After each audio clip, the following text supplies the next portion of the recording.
시장이란 것은 인내심이 없는 사람이 주머니에서 인내심이 많은 사람이 주머니로 돈을 옮기는 모든 분들이 이제 데이터 근거를 가진 투자를 이야기하고 그랬으면 좋겠습니다.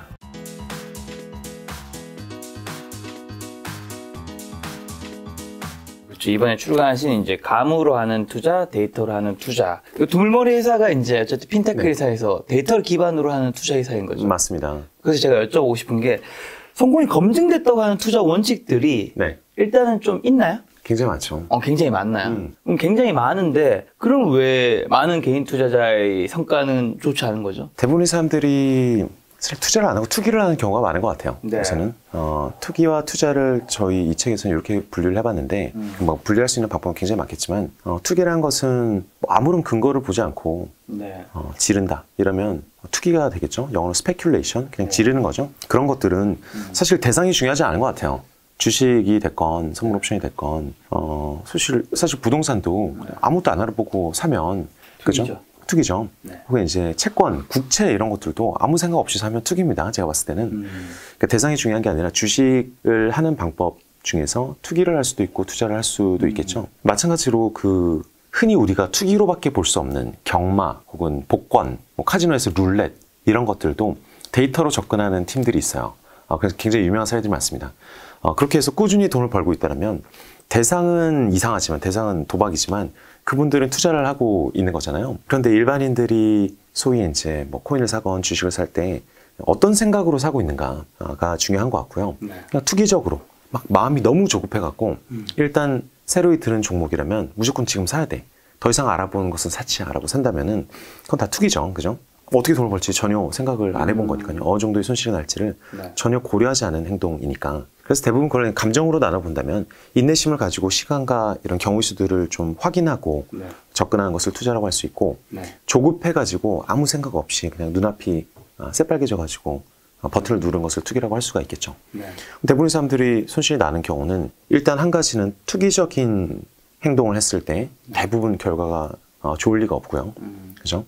그러니까 투기를 하시는 분들이 전체 주식시장에서 글쎄 한 70-80% 되신다라면은 그 80%는 절대 돈을 벌 수 없는 구조로 이제 하고 계신 거고, 투자를 하시는 분들 이제 시간을 충분히 다 활용하시는 분들은 생각보다 승률이 굉장히 좋아요. 그런데 그분들 중에서도 그러면 시간과 노력은 굉장히 많이 쏟을 자신이 있는데 그런데 어떤 방법으로 주식을 골라야 되는지 모르겠다. 이런 게 궁금하신 분들도 계시겠죠. 그런 것들을 이제 성공한 원칙들을 만들어 가지고 같이 검토를 해 가지고 투자를 해보면 아주 어렵지 않게 어느 정도의 수익은 발생하지 않을까 이렇게 보고 있습니다. 자, 그럼 이제 이 투기 얘기해 주셔서 그러면 이제 베팅장 같은 도박장 그런 데 사실 좀 운으로 많이 좀 돌아가잖아요. 거기서 승자의 패자는 어떻게 나뉘는 거예요? 그러니까 거기서도 대부분의 사람들이 복권을 사거나 경마를 할 때 투기적으로 접근한단 말이죠. 그래서 들은 정보에 의해서 어차피 이거 연구해서 되겠어? 라면서 그냥 막 지르는 거죠. 그냥 운이 따랐으면 좋겠다라는 관점으로 막 한단 말이죠. 지는 게임인 줄 알면서 오늘 나한테만큼은 운이 따르지 않을까? 이런 이제 운명의 여신을 기대하면서 하는 거죠. 오늘 뭐 30만 원, 뭐 50만 원 이 정도는 잃어도 돼. 그냥 재미로 하는 거야. 따면 좋고. 뭐 이런 마음으로 우리는 이제 해외 갔을 때 가죠. 그렇죠. 카지노를. 그건 그다음에 이제 즐겁게 하시는 분들이고, 정말 경마장 가면 뭐 이악 물고 오늘은 나에게 운이 돌아와야 된다라고 이미 뭐 빚도 많으시고 돈도 없으시고 다 패가망신 하셨는데도 그걸 꽉 붙잡고 그분들이 기대하는 거는 그냥 운이에요. 오늘 좀 제발 좀 터져라. 내가 고생할 만큼 했다. 신이시여. 막 이런 느낌인 거죠. 그런데 여기서 되게 재밌는 게 있어요. 그 2001년경에 경마장에서 홍콩 경마장이 유명하거든요.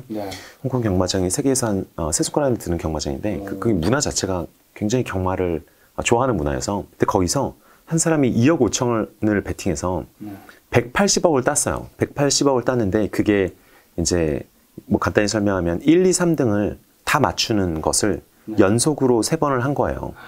연속 3번? 연속 3번을 그거를 이제 그거에 베팅할 수 있는 게 있는 거죠. 그래서 2억 5천을 180억으로 만들었는데 그 돈을 수령을 안 해갔어요. 그래서 실수인가? 자기가 모르는가? 했는데 나중에 편지까지 왔어요. 저는 수령 안 하겠다. 알아서 기부하셔라 라고 한 거예요. 그 사람이 나중에 알려졌는데 경마장을 데이터만 가지고 1조를 넘게 벌었어요. 경마를 해가지고. 이 아저씨가 원래는 이제 카드 카운팅이라고 카지노에 가서 블랙잭 같은 것을 어떻게 하면 통계적으로 접근해서 맞아 그런 영화도 있잖아요. 21이라고 있죠. 근데 그 실제로 있었던 일들이거든요. 어떻게 하면 카지노를 깰 수 있을까? 확률적으로 깰 수 있는 방법들이 알려져서 그 제자들이 다 이 수많은 이제 베팅장에서 통계적 방법으로 접근을 하고 있는데, 이 그 경마하시는 아저씨도 미국에서 하다가 이제 카지노에서 쫓겨나가지고 점점 더 방법론을 잘 만들어서 경마장을 이제 접근하기 시작한 거예요. 경마에 가서 데이터 변수들을 한 140개 정도를 모아가지고 어떤 말이 어떤 날씨에 어떤 경기에서 어떻게 이길 확률이 높은가. 근데 매번 다 맞출 필요는 없죠. 100번 해서 51번을 맞추면 되는 게임인 거잖아요. 혹은 이 그 페이오프가 많은 이제 그 상금을 더 많이 딸 수 있는 구조로만 가면 되는 거잖아요. 그래서 이분이 처음에 몇 년간 실패하다가 나중에 그 돈을 벌기 시작한 거예요. 어마어마한 규모로. 이 아저씨한테 중요했던 거는 홍콩인들이 외국인이 다 벌어간다 그래서 자기가 이제 금지당하는 게 가장 두려운 거죠. 그래서 중간에 브로커들을 뭐 수십 명, 수백 명을 써가지고 막건을 다 따로 이렇게 사게 하고 이런 과정을 통해서 누적으로 1조가 넘는 돈을 버는데, 이런 180억짜리는 너무 이 180억을 수령해 가다가는 잔돈인데 180억을 수령해 가다가 자기가 정체가 드러날까봐 그냥 기부를 해버린 거죠. 그런 경우들도 있고, 그러니까 흔히 주식은 투자하고 경마는 도박이다라고 하지만 관념을 바꿔보면 주식 시장에서도 투기적으로 하는 사람이 너무나 많고 경마장에서도 투자적으로 하는 사람이 상당히 존재한다는 겁니다. 잠깐.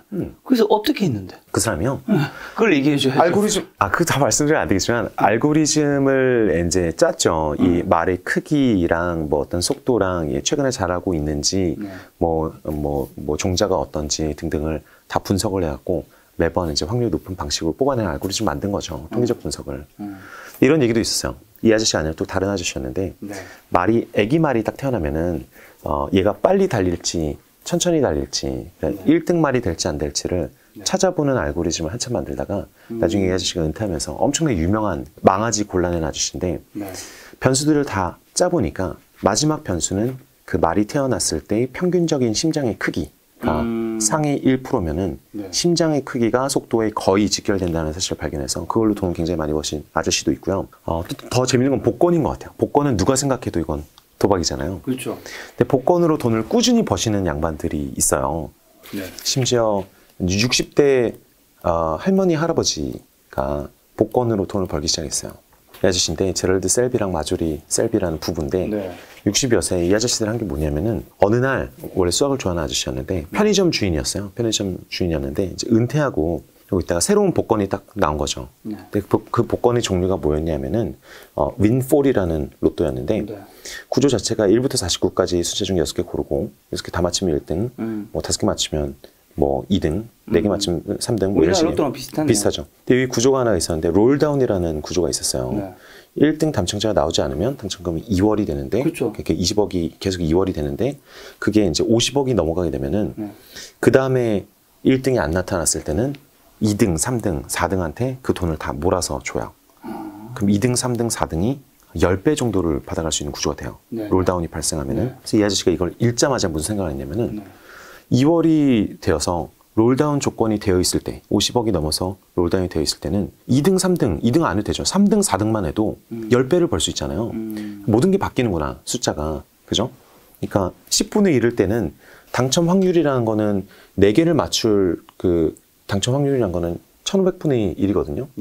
근데 4개를 맞추면 $100를 받는데 갑자기 10배를 준다고 하면은 1500분의 1의 확률로 $1000를 벌 수가 있는 거잖아요. 그죠? 자, 그러면은 $1000를 투자하면 어떤 현상이 생기냐면은 $1000를 넣으면은 그래서 1000개를 투자하게 되면 1500분의 1 확률로 $1000를 회수할 수 있고 그 다음에 $900 정도, $900 정도는 4등으로 따올 수가 있어요. 한 뭐 17번, 18번 정도를 4등을 하면은 걔는 $50씩을 받을 수 있으니까 대충 한 $900를 회수할 수가 있는 거죠. 그래서 대충 통계적으로 보면은 이런 경우에 투자를 하면 $1000를 넣으면은 한 $1800 정도를 80% 정도를 회수할 수 있다는 것을 이 할아버지가, 편의점 하시는 할아버지가 3분 만에 딱 계산해서 되겠는데? 하면서 100만 원씩 넣기 시작해 본 거예요. 데이터를 본 거죠. 확률적으로 접근하기 시작한 거죠. 우리는 주식을 보면서도 이 채권들을 보면서도 투기적으로 접근하는데 이런 아저씨는 이건 되는 싸움이야 해서 결과적으로 이 아저씨가 친구들이랑 다 같이 꾸준히 이걸 해서 100억이 넘는 돈을 챙겨가게 됩니다. 어마어마하죠. 9년 동안 그들이 받은 당첨은 무려 $2700만. 세전 순이익은 $775만. 그렇죠. 이 사람뿐만이 아니라 이제 MIT에서도 아저씨가 나와서 제임스 합이라는 아저씨가 기숙사 동료들이랑 이걸 눈치챈 거죠. 이거는 그냥 공짜네. 확률적으로 공짜네. 그래서 이 아저씨들도 회사를 만들어요. 랜덤 스트래티지 셀이라는 회사를 만들어서 여기서도 엄청나게 많은 돈을 벌어가죠. 그래서 이런 조건이 나왔을 때만 막 복권을 10,000장씩 10만 장씩 사가지고 계속 그걸 반복하면 분산 투자이면서도 확률적으로 우월한 싸움이 되는 거잖아요. 이런 게 곳곳에 다 있습니다. 복권에만 있는 게 아니라 뭐 카지노에도 있고 룰렛에도 있고 룰렛에서도 꾸준히 따는 사람들이 계속 나오고 있고 뭐 포커 치시는 분들도 나오고 있고 요새 암호 자산에서도 뭐 차익 거래나 아니면 뭐 저희도 연구에서 굴리고 있는 개인적으로 하고 있는 것들이 있는데 통계적으로 이거는 무조건 남는 장사인 거예요. 연 50%, 연 100%씩. 물론 그걸 대규모로 할 수는 없죠. 대규모로 할 수 없는데 이제 아름아름 들어갈 수 있는 부분들이 너무 많아서 우리가 배워야 되는 부분은 확률을 조금만 생각하면 데이터를 조금만 볼 수 있으면 대부분의 사람들은 그런 게 있는 줄 알면서도 전혀 쳐다볼 생각을 안 하고 있기 때문에 그렇죠. 뭔가 어렵다고 생각도 들고 그렇죠. 그 3분 만에 60대 할아버지가 계산한 것들도 대부분의 복권 하시는 분들은 그걸 계산하기 귀찮은 거예요. 그게 앞에서 얘기를 들어도 아마 그게 되게 싸고 넘어가는 거죠. 데이터를 확인해보지 않는 거죠. 우리도 투자를 함에 있어서 주식 투자에서 이런 것들을 최대한 활용하면 당연히 그죠? 실보다 득이 훨씬 더 많겠죠. 세상에는 널려있는 확률적으로 널려있는 기회들이 굉장히 많고 일반인들마저도 그런 것들을 잘 활용해서 투자에 충분히 활용할 수 있다. 그죠? 인덱스 투자를 하는 것보다 훨씬 높은 수익률을 자기가 훨씬 더 확신도가 높은 방법으로 장기간 투자할 수 있는 방법들이 너무 많이 있다. 안 사용할 이유가 하나도 없다. 저는 이렇게 생각합니다. 뭔가 경마라든가 카지노라든가 이런 거는 우리가 투자라기보다는 투기 이런 쪽 굉장히 많이 생각하고 도박이라 생각을 하는데 그것보다 더 중요한 게 내가 방법이라든가 이런 데이터를 알고 있으면 그것조차도 내 확률을 높일 수 있다. 그렇죠. 투자하는 거는 도박이나 특정 종목에 투자를 하는 게 아니라 저는 어떤 확률이나 어떤 그 구조에 투자하는 거라고 생각하거든요. 그 방법에 투자하는 것이지 그 종목이나 그 말과 사랑에 빠질 필요가 없잖아요. 자, 그럼 그 성공 확률 높이는 데이터 투자 방법 좀 알려주신다면 오늘 좀 준비한 자료가 좀 있는 것 같은데. 데이터가 저희가 일반인들이 사용할 수 있는 것도 있고 저희가 데이터를 어떻게 프로세싱을 하는지 한번 보여드릴게요. 이게 왜 데이터를 보면 그냥 굉장히 고수라는 분이 나타나서 나는 이렇게 영업현금 흐름이 중요하다. 뭐 흑자가 중요하다 이런 말씀 그냥 하시는 것보다 그런 걸 전수조사를 소위 이제 빅데이터에서 전 세계 모든 종목에서 테스트를 해보면 먹히는 방법인지 아닌지 볼 수 있잖아요. 참고로 대부분 고수들이 하시는 말씀은 대부분 통계적인 그 근거가 존재해요. 그분들이 몇천 종목을 보면서 수십 년 동안 보면서 되는 것을 발견했는데 데이터로 확인해 보면 대부분 검증이 되는 전략들이에요. 물론 본인들이 머릿속에 이제 모델이 조금씩 다르고 이제 디테일들이 존재하겠지만 그런 거를 이제 말만 듣고 성경처럼 받아들이는 것보다 우리가 확인해 보면 삶이 굉장히 쉬워지잖아요. 저희가 소위 이제 데이터를 가지고 하고 싶은 거는 전수조사 플러스 온갖 종류의 어떤 로직들을 투자 방법론들을 테스트를 해본 거죠. 일단 여기는 뭐예요? 사이트인가요? 아니요, 이건 내부적으로 사용하고 있는 툴인데 누가 어디에서? 저희 두물머리에서 사용하고 있는 툴인데요. 데이터를 다 모아놓고 간단하게 보기 위해서 사용하고 있는 건데 이거는 조금 어려워 보이더라도 그냥 어떤 데이터들을 쓸 것인지 약간 감만 잡는 데 쓰면 좋을 것 같습니다. 일단 데이터는 전수조사라는 얘기를 하는 이유는 여기 프랑스에서부터 뭐 에콰도르, 이집트, 엘살바도르 같은 모든 전 세계 대부분의 국가의 이제 종목들을 다 가지고 있는 셈이죠. 그래서 이런 종목들에 대해서 어디까지 들어갈 수 있는지를 보면은 한 회사당 아까 이제 카카오 말씀 주셔가지고 카카오를 기준으로 한번 살펴보자. 그러면은 우리 카카오의 어떤 비즈니스에 대한 설명이 있고 그 다음에 재무제표는 당연히 다 있어야겠죠.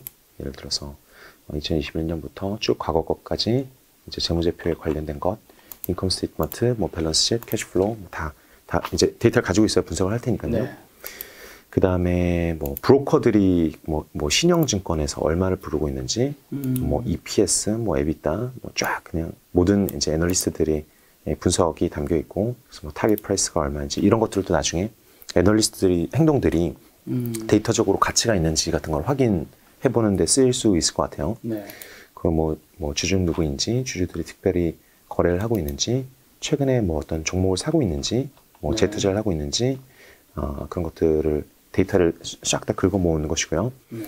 이런 걸 가지고 어떤 기준을 만들어 봅니다. 그래서 회계 이익이 있었느냐 없었냐, 회계적인 이익이 있었느냐 없었느냐, 총자산 회전율이 증가했느냐, 뭐 CFO, 영업현금 흐름이 플러스이느냐, 이런 비율이 뭐 1년 기준으로 플러스이냐 이런 조건들을 쭉 뭐 몇백 개고 몇천 개고 만들 수가 있겠죠. 네. 이런 것들을 하나 묶어둔 것이 우리는 이제 스코어링 모델이라고 부를 수가 있어요. 네. 그래서 오늘 소개드릴 거는 턴어라운드, 그러니까 구조적인 개선이 이루어지고 있는 모델이라는 것은 여기 있는 요 조건들을 쓰고 있는 거죠. 회계이익이 없는 것, 총자산의 증률 증가, 장기 부채 비율 하락, 증자 없을 것, 흑자일 것, ROA 증가. 누가 이런 얘기를 하면 그죠? 고수님들이 오셔가지고 내가 1000개 종목을 보니까 이런 조건들에 많이 부합할수록 6개월 뭐 턴어라운드 할 수 있다. 혹은 3개월, 6개월 후에 어떤 그렇죠. 기대 수익률이 좋더라라고 얘기를 한다면 그거를 요 턴어라운드라는 모델로 확인을 해볼 수가 있는 거죠. 그럼 간단하게 확인을 해볼까요? 요만 하나 간단하게 살펴보겠습니다. 네. 턴어라운드가 다시 이걸로 확인해보면 되겠다. 국내에서 턴어라운드라는 모델을 사용했을 때 그 종목들의 수익률이 좋았을까를 본 거예요. 네. 네, 국내 S&P 500 2004년부터 2020년에 걸쳐서 BM은 250% 증가할 때 턴어라운드는 500% 정도 이제 수익률이 났네요. BM이 코스피 그 상위 300개 종목이 7% 정도 벌 때 턴어라운드라는 모델은 10% 정도, 연평균 10% 정도가 났으니까 지금 여기서 BM 벤치마크 같은 뭐 그런 의미인 맞습니다. 거죠? 벤치마크입니다. 근데 대부분의 모델들이 네. 뭐 벤치마크보다는 좋았어요. 근데 그렇네요. 그렇죠.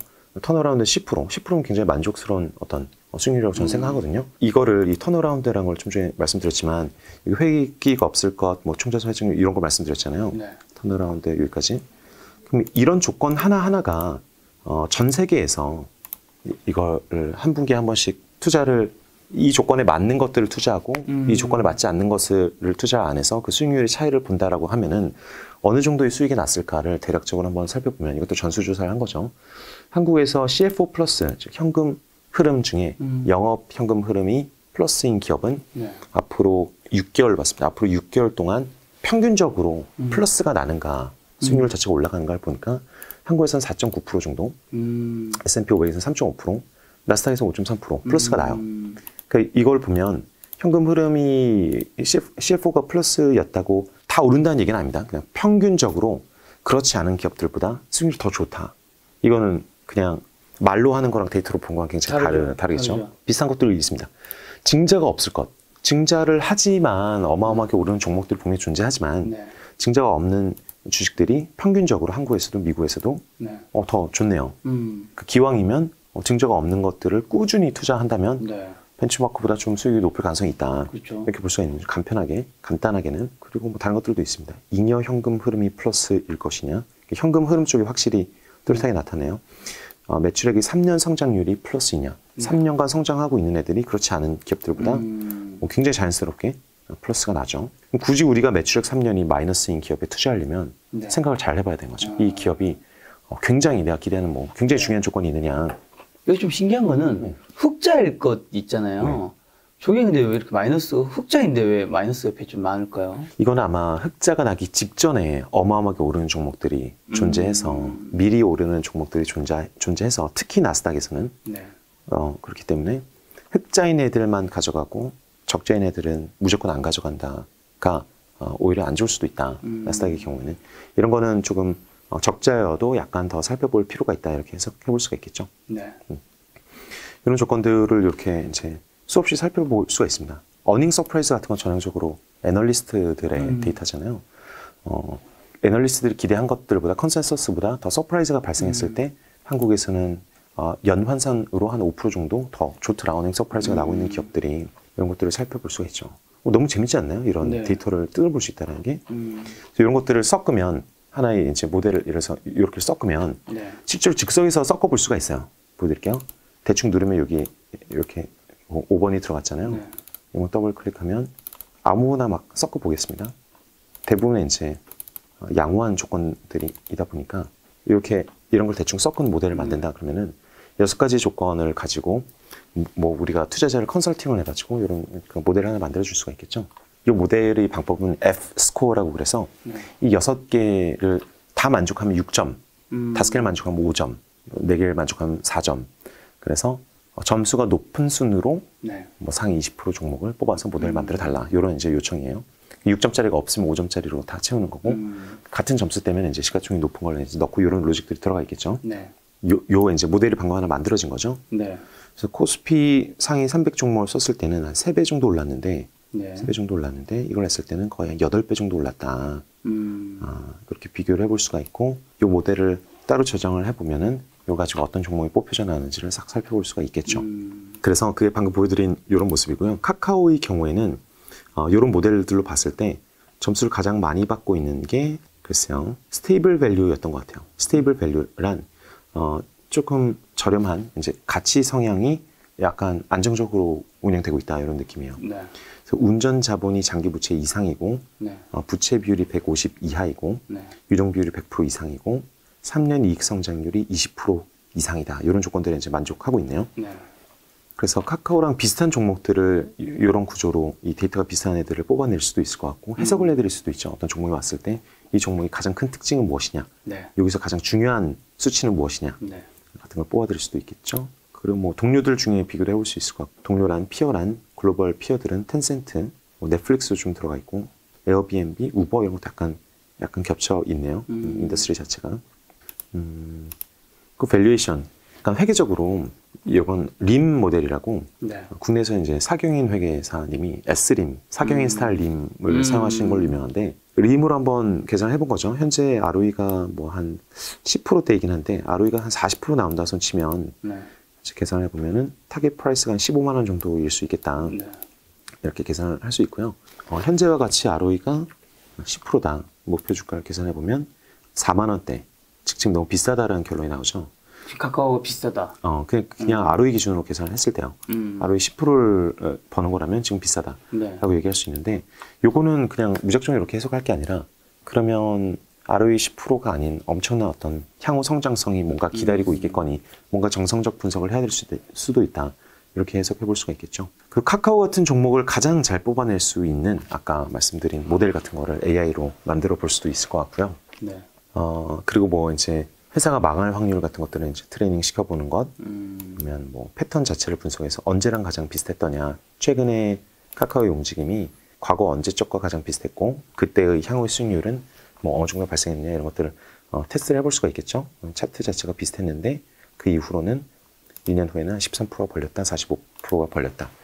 이런 패턴들은 뭐 굉장히 의미가 있지는 않습니다. 그냥 궁금할 때 찾아보는 수준. 근데 이런 것들도 내부 알고리즘을 만들 때는 다 비교해 볼 수 있는 새로운 데이터라는 거죠. 그런 것들을 통해서 모델을 오늘 일반인 여러분들이 사용해 보실 수 있는 모델을 하나 만들어 볼 거예요.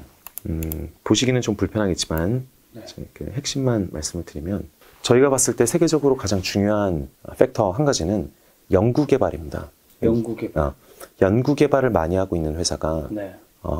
과거에도 그렇고 지난 20년, 30년 동안에 네. 그러니까 정보통신 시대 이후에는 연구 개발을 많이 한 회사가 자신감이 있어서 연구 개발을 많이 했을 수도 있고 연구 개발을 했기 때문에 나중에 굉장히 기술적 혁신을 이뤄내서 네. 굉장히 큰 혜자를 만들어냈을 가능성도 높겠죠.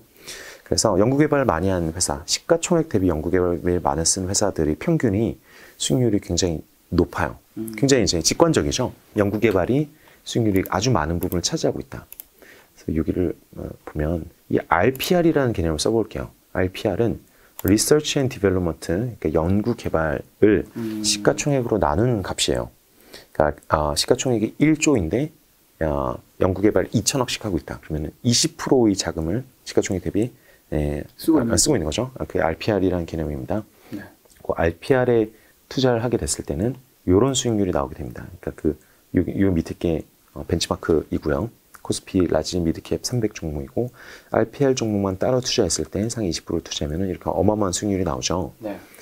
그래서 저희는 첫 번째 조건, 가장 중요한 조건은 RPR로 사용하겠습니다. 우리 현재 그냥 종목들 중에 가장 리서치를 열심히 하고 있는, 연구 개발을 꾸준히 투입하고 있는 회사를 기준으로 이제 종목을 고를 거고요. 20종목을 고르려고 하고 있고요. 그런데 조금 약간 혹시 불안하니까 너무 작은 종목이 나거나 너무 나쁜 종목이 그냥 연구 개발을 뭐 속이고 있다거나 할 가능성이 있으니까 우리의 마음을 위해서 조금만 필터를 줘볼게요. 한 가지는 시가총액이 네. 최소한 뭐 한 1,000억? 1,000억 이상 정도? 3,000원 하시죠. 3,000억. 1,000원 너무 작은 것 같습니다. 알겠습니다. 좋아요. 보수적으로. 이거는 한 3,500억 정도 됩니다. 300밀리언. 네. 그러니까요. 그 다음에 그 두 번째는 턴어라운드. 네. 이제 그 구조적 개선으로 우리가 묶어둔 여러 가지 조건들에서 최소한 한 4가지는 만족하자는 종목에서 뽑겠다. 그리고 또 한 가지는 밸런스. 저희가 이제 여러 가지 조건들을 넣어둔 게 있는데 그냥 필터링 조건으로 이것들 중에 한 4가지는 해당되는 것으로 해놓고 그 안에서 RPR이 즉 리서치를 하는 분량이 가장 높은 회사들 기준으로 20종목을 골라보겠습니다. 한국에서 골라야겠죠? 들으신 분들이 한국 분들이시니까 코스피, 코스닥 전체에서 뽑아보도록 할게요. 종목들이 나옵니다. 네. 익숙한 이름들이 좀 보이죠?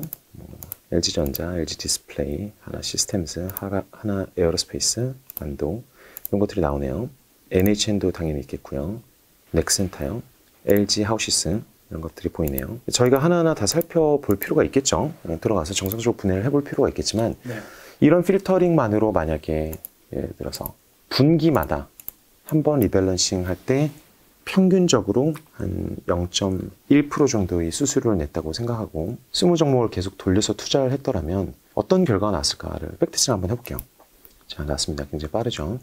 그랬더니 연환산 16.4% 정도가 나왔고 네.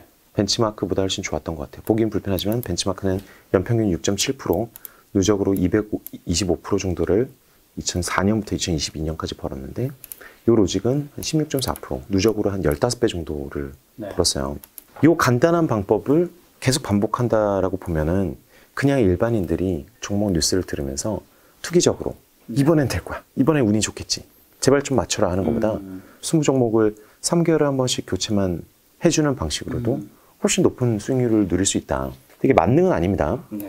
이게 만능이 아닌 이유는 사람들은 결국 이런 걸 다 가르쳐 드려도 네. 언제 포기하게 되냐면은 이런 구간 있죠. 2, 3년 동안의 마이너스가 나는 그더 30-40% 정도 마이너스가 나는 이 방법론이 안 먹히는 구간은 반드시 오게 되어 있고 네. 그 구간을 포기하게 될 거예요. 이거 끝났나 보다. 그 고수가 얘기한 것이 네. 이제 우리가 속았다.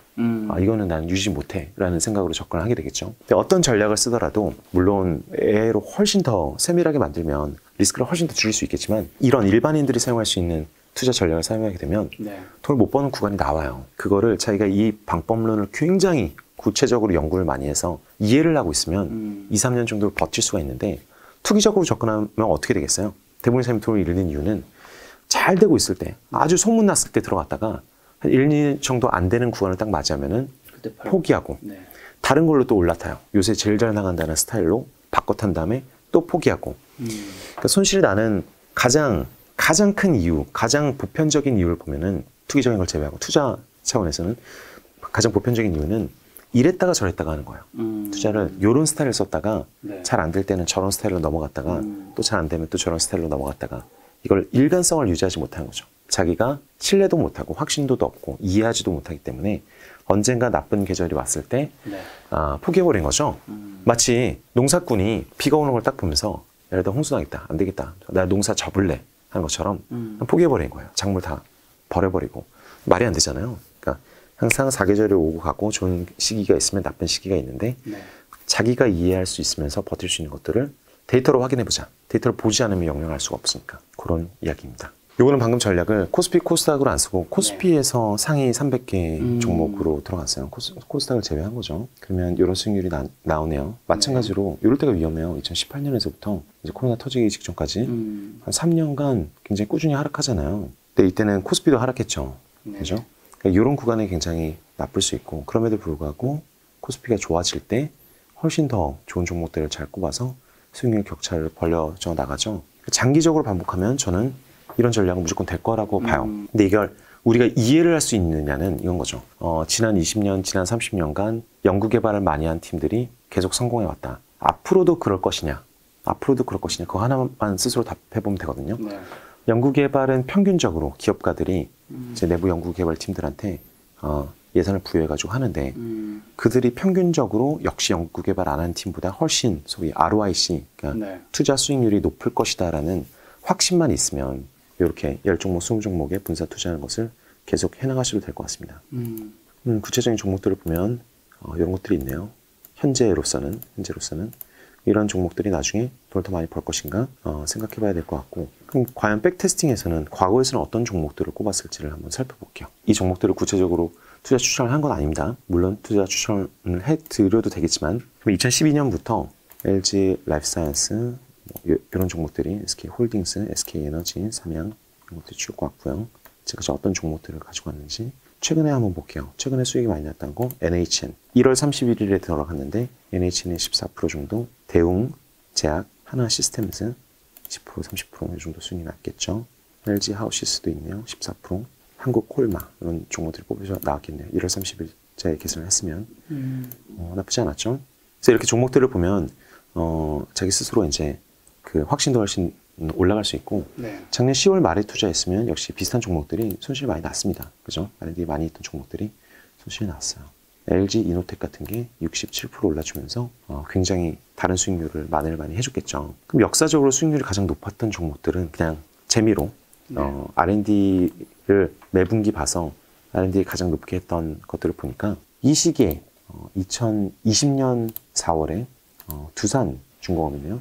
네. R&D 비중이 높았는데 하필이면 이때 두산중공업 들고 있었네요. 그죠? 그래서 162%를 벌었고, 이건 한 분기 수익률입니다. 3개월 수익률. 현대위아 요 시기 2020년 10월경부터 3개월 동안 120% 정도 냈었고, 이런 수익률들을, 이런 특징을 가진 전략이다. 를 이제 확인을 할 수가 있는 거죠. 근데 이런 것들을 데이터로 다 확인해 보면 내가 뭘 하고 있고 어디에 투자하고 있냐, 종목에 투자하고 있는 게 아니에요. 이 조건에 그 종목이 들어왔다 나갔다 계속 반복하겠죠. 그렇죠. 그리고 상위 20개니까 R&D를 많이 하고 있어도 뭐 포함이 안 될 수도 있고. 우리가 투자하고 싶은 거는 종목이 아니라 방법론이랑 어떤 그 특징이잖아요. 종목은 그냥 왔다 가는 거네요. 그렇죠. 종목 이름에 목을 맬 필요가 전혀 없습니다. 그 시기에 그런 특정한 재무제표의 결과를 달성하고 있는 그런 특징들을 나타내고 있는 기업. 같은 기업이지만 대표이사 바뀔 수도 있고 경영진이 바뀔 수도 있고 환경이 바뀔 수도 있지 않습니까? 그런 종목들을 그 시기에 들고 있는 방법을 소위 이제 팩터 투자라고 할 수 있죠. 그 요소, 그 인자, 그 특성에만 투자하기. 이 팩터 투자가 일반인들도 사용하기에 굉장히 좋은 이유는 이런 겁니다. 저희가 일반 분들한테, 투자자들한테 가장 추천하는 방법은 인덱스 투자예요. 인덱스에 투자해라. 코스피 200에 장기적으로 투자해라. 그 인덱스 투자하면 가장 좋은 이유는 이런 방법론 저런 방법론을 왔다 갔다 안 하고 하나의 방법을 일관적으로 사용하기 때문이고, 인덱스는 이해하기 쉽기 때문이죠. 근데 인덱스를 구현하는 방법이 사실 굉장히 똑똑하게 되어 있는 건 아니에요. 시가총액이 높은 거 순서대로 200개를 모은 다음에 시가총액이 비쌀 때는 비싼 만큼 많이 담고, 저렴해지면 저렴해진 만큼 적게 담고, 그냥 시가총액 비중으로 그냥 단순 투자하는 거잖아요. 이 방법만 있느냐? 뭐 자산 비중으로 할 수도 있는 거고, 매출 비중으로 할 수도 있고, 순이익 비중으로, 영업이익 비중으로, 에비타 기준으로 뭐 다른 방법으로 이제 비중을 나눌 수도 있고, 200개 종목을 다 똑같이 들어갈 수도 있는 거고, 굉장히 다양한 방식으로 인덱스를 만들 수가 있겠죠. 그리고 아까 말씀드린 것처럼 저희가 이렇게 모델 1억 개를 만들면 2,500만 개가 벤치마크보다 좋을 수밖에 없겠죠. 왜냐면 더 똑똑한 방법들을 사용을 할 테니까. 그래서 일반 투자자는 첫 번째 인덱스 투자를 하시는데, 그 이유는 인덱스가 좋아서가 아니라 장기 투자, 똑같은 방식으로 오랫동안 반복하시면 그냥 왔다 갔다 하는 것보다 무조건 낫다. 두 번째, 기왕이면 인덱스를 스스로 조금 더 똑똑한 인덱스를 만들 수 있으면은 더 높은 수익률을 올릴 수 있다. 다만 자기가 이해하고 데이터를 확인해 본 것이어야 하겠죠. 그런 걸 추천을 드립니다.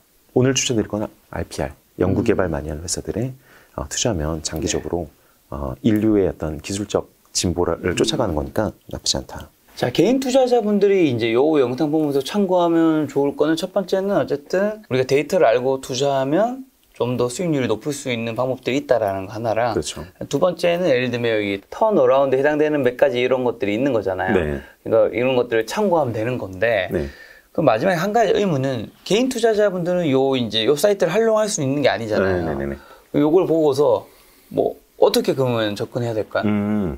그래서 저희가 좀 무료로 사용할 수 있는 툴을 지금은 무료로, 나중에 솔직히 어떻게 될지 모르겠습니다. 비용이 많이 들기 때문에 올라떼닷컴이라고 제공을 해놓고 있는데요.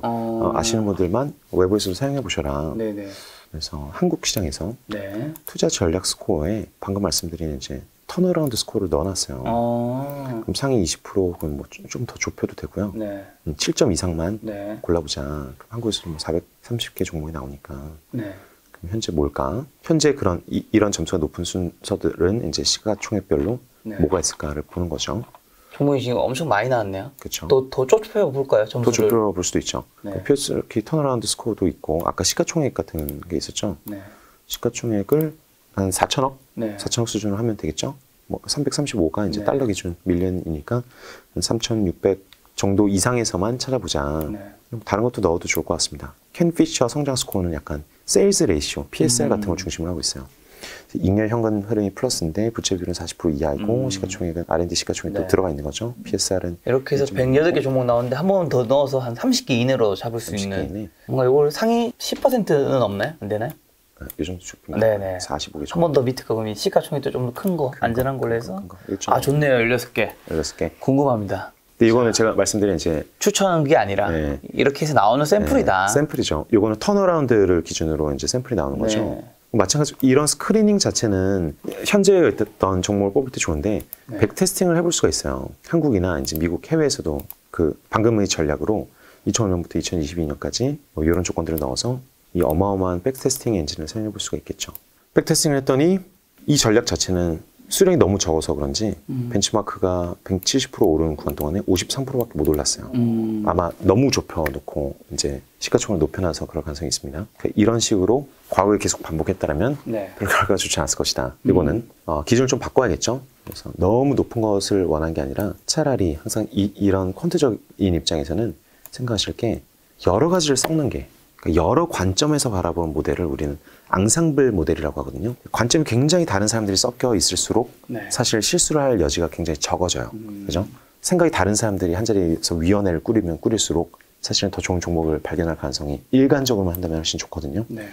그래서 이런 식으로 해볼게요. 오히려 이걸 좀 더 넓혀본 후에 다른 전략을 그래서 피터 리치 성장 스코어도 넣고 모멘텀 가치 스코어도 넣고 이런 식으로 넣은 다음에 거래 비용 0.1은 너무 보수적인 것 같고 30개 종목만 고르겠다. 대신에 매번 3개월에 한 번씩 백테스팅을 해보겠다. 시작 시점은 2012년 언젠가부터 이렇게 상해 30개 종목을 고르니까 2012년부터 한국이 30%밖에 못 올랐는데 이런 전략을 썼을 때는 출렁임이 더 심하긴 하지만 연율 한 7% 정도를 벌었죠. 이건 방금 이제 막 이게 좋은 거라고 골라드린 게 아니라 대충 여러 가지 모델들을 섞어서 테스트를 해본 거죠. 이런 것들을 일반인들이 사용해 보실 수 있고 종목을 실제로 뽑아서 현재 그렇다면 방금 사용한 것들은 어떤 종목이 나왔을까 뽑아서 살펴보실 수가 있겠죠. 여기서 뭐 이제 소팅을 직접 해보실 수 있습니다. 어떤 뭐 모멘텀 가치 스코어 중심으로 가장 높은 애들을 뽑겠다 했더니 뭐 DB 손해보험 같은 게 나올 수도 있고 LG U 플러스가 나와 있기도 하고 LX 세미콘, 뭐 한화 이런 종목들이 나올 수가 있겠죠. 그러면 두 가지 방법이 있어요. 한 가지는 이런 것으로 뽑아두면 한국 종목뿐만 아니라 미국 종목에서 데이터를 소팅할 수 있는 능력, 네. 필터링 할 수 있는 어마어마한 능력을 발휘할 수 있으니까 네. 일단 좁혀놓고 놓치는 거 없이 계속 볼 수 있게 좁혀놓고 그 다음 정성적 분석을 해보는 방법이 있고요. 아니면 자기가 제일 편안하게 느껴지는 어떤 기준치들을 마련한 다음에 어차피 투자 종목을 선정해도 틀릴 때 다 틀리거든요. 그러니까 그렇잖아요. 이 조건 그대로 모든 종목이 다 똑같이 움직이는 건 아니잖아요. 우리가 헤아릴 수 없는 엄청나게 많은 노이즈와 잡음들 그리고 내부 사정들 때문에 종목을 100% 예측하는 건 거의 불가능합니다. 다만 통계적으로 큰 틀에서 이런 조건들로 계속 반복적으로 여러 종목에 분산 투자하면은 훨씬 낫다는 걸 우리가 확률적으로 알고 있을 뿐이죠. 네. 한 종목 한 종목 언제나 틀릴 수 있다. 그러면 정성적 분석해서 뭐 하냐. 어차피 분산 투자할 거면은 이 방법에 그냥 치중하자. 3개월에 한 번씩 20종목 새로 뽑아갖고 계속 반복만 하자. 뭐 어떤 종목이 뭐 하는지 관심도 가질 필요 없다. 이런 식으로 접근하는 것도 하나의 방법이죠. 그래서 경고는 무조건 이런 방식으로 했다 저런 방식으로 했다가 이 주식 좋아했다 저 주식 좋아하는 것은 네. 그 누구도 그런 방식으로는 돈을 벌 수 돈을 없다. 벌기 힘들다. 장기적으로는. 그래서 어떤 방법으로 돈을 버는 구간이 있는데 그게 떨어졌을 때도 버텨야지. 그렇죠. 네. 그래서 이게 고수분들이 항상 투자 원칙이라는 게 있는 그쵸. 거고 그런 걸로 이해하면 되는 거고. 그렇죠. 오히려 돈을 더 넣고 네. 기다릴 줄을 알아야 되는 거죠. 그럼 뭐 이제 개인 투자자분들이 이런 식의 방법을 모든 분들이 따라서 한다면 네. 그럼 결국엔 또 다 똑같아지는 거 아닐까요? 그래도 수익률이 좋아질 수 있나요? 나중에 언젠가는 이제 이런 식의 투자들이 굉장히 더 늘어나긴 할 텐데. 네. 자기 성향에 맞는 투자 방식이 사실상 수만 가지, 수십만 가지가 있을 테니까 네. 그 하나하나가 들어가는 타이밍에 따라서 뭐 저희가 사용하는 방식에 따라서 누구나 조금씩은 다를 거예요. 그러니까 한 가지 방법이 천하통일이 될 가능성은 거의 없습니다. 예를 들어서 아마존이 전 세상을 다 천하통일을 할 수 있을까? 저는 불가능하다고 보거든요. 네. 항상 더 가볍고 더 네. 빠른 팀들이 나오기 때문이죠. 시장은 계속 변화하고 있고 전략들도 하나가 뭐 세상에서 가장 높은 수익률을 계속 유지하고 이럴 가능성은 없고 네.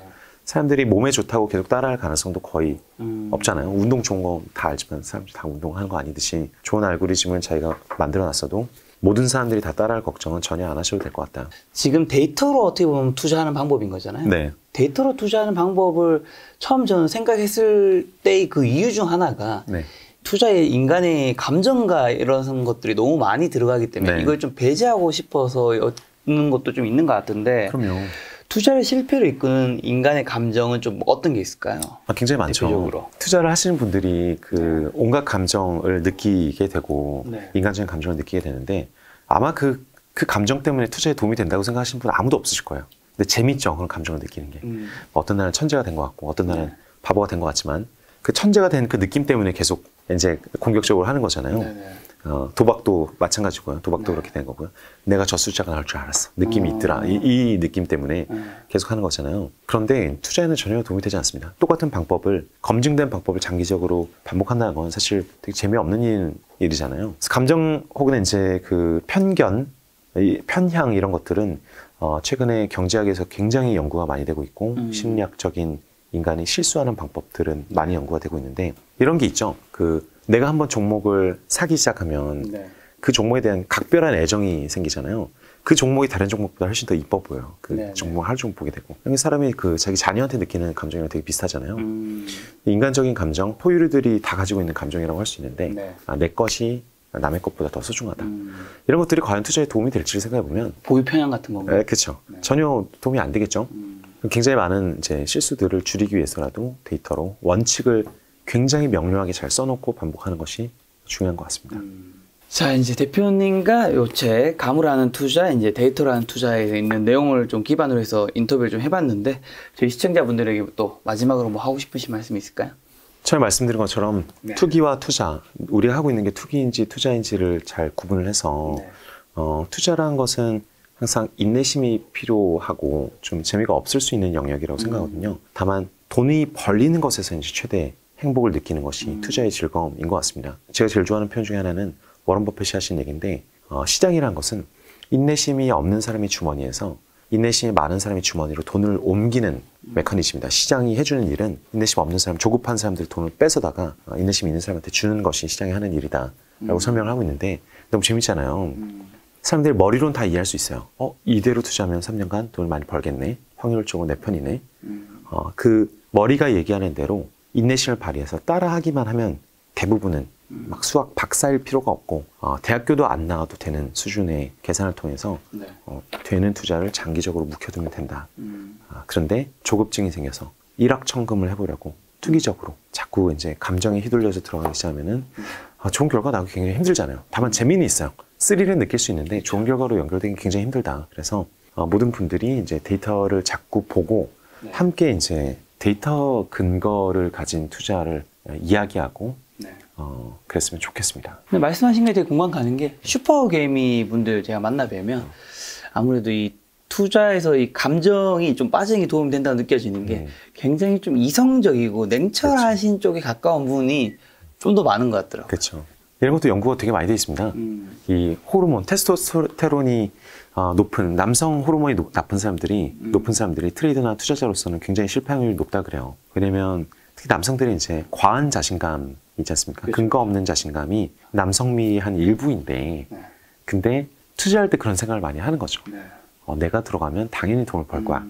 근거는 필요하지 않아. 자신감이 중요한 것이라는 통계적인 착각을 굉장히 많이 할 수밖에 없어요. 우리 피가, 우리 혈기가. 네. 그런 것들은 이제 말씀하신 대로 고수들은 그런 것들을 잘라내는, 절제할 줄 아는 어떤 마음의 기술들을 많이 배우시는 거죠. 오늘 대표님 말씀 들으면서 역시 투자에서 이 감성보다 이성을 조금 많이 우리가 활용한다면 우리 투자 수익률이 좀 더 높아지지 않을까라는 생각이 들었습니다. 네. 오늘 만난 손님은 천유 대표님이었습니다. 지금까지 여러분 소중한 시간 함께 해주셔서 정말 감사합니다. 오늘도 김 작가였습니다. 고생 많으셨습니다. 수고하셨습니다.